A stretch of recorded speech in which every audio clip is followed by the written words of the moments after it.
നമസ്കാരം.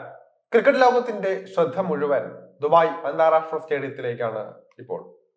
കാരണം ക്രിക്കറ്റിലെ എൽ ക്ലാസിക്കോ എന്ന് വിശേഷിപ്പിക്കാവുന്ന ഇന്ത്യ പാകിസ്ഥാൻ പോരാട്ടം നടക്കുകയാണ്. ടൂർണമെന്റിൽ തുടർച്ചയായ ജയവുമായി സെമിഫൈനൽ ടിക്കറ്റാണ് രോഹിത് ശർമ്മയും സംഘവും സ്വപ്നം കാണുന്നത്. മറുഭാഗത്ത് മുഹമ്മദ് റിസ്വാന്റെ പാക് ടീമിന് ഇത് ഡു ഓർ ഡൈ പോരാട്ടമാണ്. സെമി സാധ്യത നിലനിർത്താൻ ഇന്ത്യയെ തോൽപ്പിക്കുകയെന്നല്ലാതെ പാകിസ്ഥാന് മുന്നിൽ മറ്റു ഓപ്ഷനുകളൊന്നുമില്ല. എന്നാൽ പാകിസ്ഥാനോട് ഇന്ത്യ തോറ്റാൽ എന്തായിരിക്കും സംഭവിക്കുക? മത്സരം കൂടുതൽ ആവേശകരമാകുമെന്നാണ് ചിലർ പറയുന്നത്. ഇക്കാര്യം തുറന്നു പറഞ്ഞിരിക്കുകയാണ് മുൻ ഇന്ത്യൻ താരമായ അതുൽ വാസൻ. ഇന്ത്യൻ ആരാധകരെ മുഴുവൻ ഞെട്ടിച്ചുകൊണ്ടാണ് പാകിസ്ഥാനെതിരെ ടീം തോറ്റു കാണാനാണ് ആഗ്രഹമെന്ന് അതുൽ വാസൻ പറഞ്ഞിരിക്കുന്നത്. മുൻ ക്രിക്കറ്റർ കൂടിയാണ് അതുൽ വാസൻ. വാർത്താ ഏജൻസിയായ ANIയോടാണ് അദ്ദേഹം പറഞ്ഞത്. ഇന്ത്യൻ ടീമിലെ മുൻ ഫാസ്റ്റ് ബോളർ ആയിരുന്നു അദ്ദേഹം. ഇന്ത്യക്കെതിരായ മത്സരത്തിൽ പാകിസ്ഥാൻ ജയിക്കണമെന്നാണ് താൻ ആഗ്രഹിക്കുന്നത്. എങ്കിൽ മാത്രമേ ഈ ടൂർണമെന്റ് കൂടുതൽ ആവേശകരമായി മാറുകയുള്ളൂ. ഈ മത്സരവും തോറ്റ് പാകിസ്ഥാൻ പുറത്തായാൽ പിന്നീട് എന്താണ് പോരാട്ടത്തിനായി ബാക്കി ഉണ്ടാവുകയെന്നും അതുൽ വാസൻ ചോദിക്കുകയാണ്.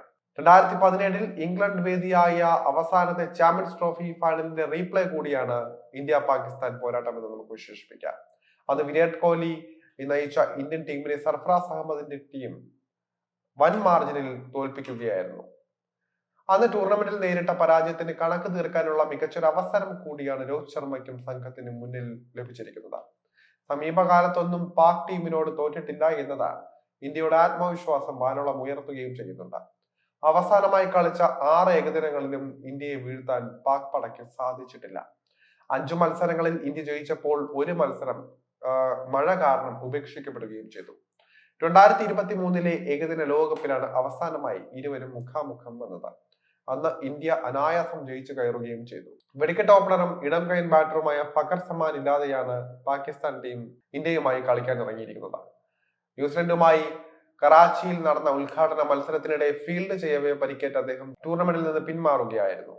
ഫഖറിന്റെ അഭാവം ഇന്ത്യയുടെ വിജയ സാധ്യതകൾ വർദ്ധിപ്പിക്കുന്നുണ്ട്. കാരണം ഇന്ത്യക്കെതിരെ വളരെ മികച്ച റെക്കോർഡാണ് അദ്ദേഹത്തിനുള്ളത്.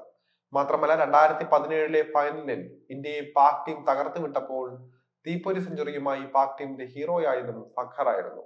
ഫഖറിന് പകരം ഇമാമുൽ ഹക്കിനെയാണ് പാക് ടീമിൽ ഉൾപ്പെടുത്തിയിരിക്കുന്നത്. എന്തായാലും ലോക ക്രിക്കറ്റ് കാത്തിരിക്കുന്ന എൽ ക്ലാസിക്കോയിൽ ആര് ജയിക്കും? ഈ ഒരു വരും മത്സരങ്ങളിൽ ഇന്ത്യയും പാകിസ്ഥാനും തമ്മിൽ വീണ്ടും കൊമ്പ് കോർക്കുമോ? കാത്തിരുന്നതിന് കാണാം.